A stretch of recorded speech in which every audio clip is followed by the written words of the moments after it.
We are, of course, on the verge of a brand new year, people, and it is already 2025 on the other side of the world. Places like Auckland, New Zealand have already kicked off the celebrations, and here in Times Square, huge crowds are expected to watch the ball drop at midnight, despite some not so nice weather in the forecast. And just like every year, this event is a major test for law enforcement. They are working hard to keep everybody safe. Nikki Battiste got an inside look at those preparations, and she is down in Times Square. Good morning, Nikki, my friend. Hi, Adriana. Good morning. Revelers still have a few hours to wait to get into the celebrations here in Times Square, but the NYPD has already sealed off the area and is working around the clock to keep the crowd of roughly 1 million here tonight safe. Long before the clock strikes midnight and the confetti drops, the New York Police Department is hard at work keeping those celebrating safe. It'll be busy here.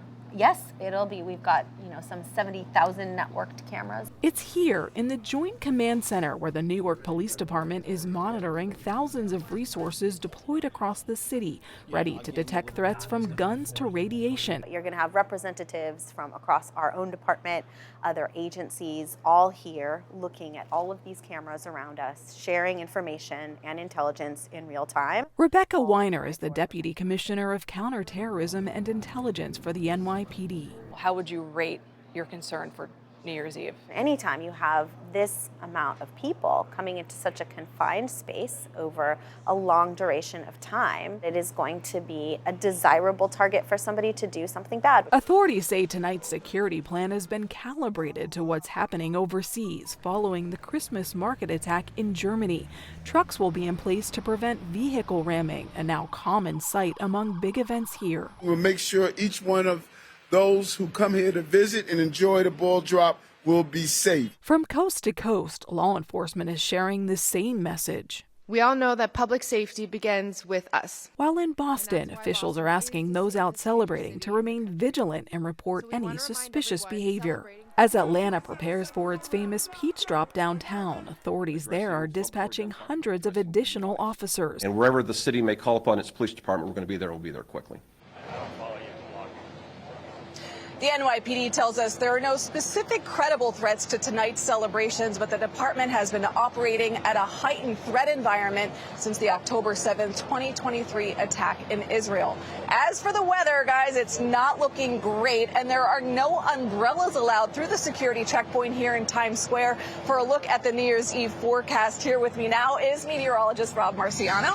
Hey, good morning, Nikki. Good morning. It's balmy out here. It's dry so far. Yeah, that's the good news. The bad news is that the credible threat is for rain tonight, and so having an umbrella would be helpful. Unfortunately, you can't do that if you're here in Times Square.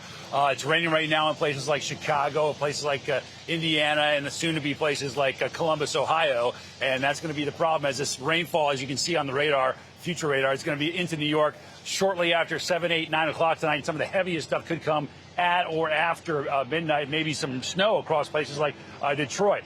Winds are going to be an issue, too. So temperatures will be mild, yeah, but winds will be gusting 20, 30, 40, maybe even 50 miles an hour in places like Nashville or Lexington. So that could bring down some trees or power lines. But Chicago to Cleveland and to places like Roanoke, at least hold on to your party hats because it will be breezy. This is a pretty potent cyclone that's going to be rumbling through. So let's break down some of the cities, time zone by time zone. New York, 46 degrees. Maybe we'll get a dry slot around midnight, 50 in D.C. So that is warm. Detroit, some snow flurries. That's chilly, 34 degrees. 39 in Cincinnati, right around midnight. Seasonable in Kansas City, Minneapolis, Chicago. I think the rain will be done with you guys, so that'll be good. And then in parts of the Intermountain West, where you've had some fresh coatings of snow, that's good for the skiers. Temperatures will be seasonal there in Salt Lake as well. Denver, 22 degrees. There is another system coming into the Pacific Northwest, and that will bring in some rainfall right around midnight in Portland and Seattle, 41 degrees expected there. The cold air, though, will be coming in for the new year. Here it comes. So winter whiplash, back to it on Wednesday and Thursday. Minneapolis dropping about 10 to 15 degrees or more on Thursday here in New York City. By Friday and Saturday, we'll get back to needing the winter coat. So this will come in handy. You might need a scarf or a hat by then. But right now, we'll go out 2024 on a relatively mild note. But it will be wet here in Times Square. We'll take it. Dana, back to you. And I'll say this, they say rain is lucky at a wedding. Maybe it will be lucky for New Year's Eve and the new year as well. Rob and Nikki, thanks to you both.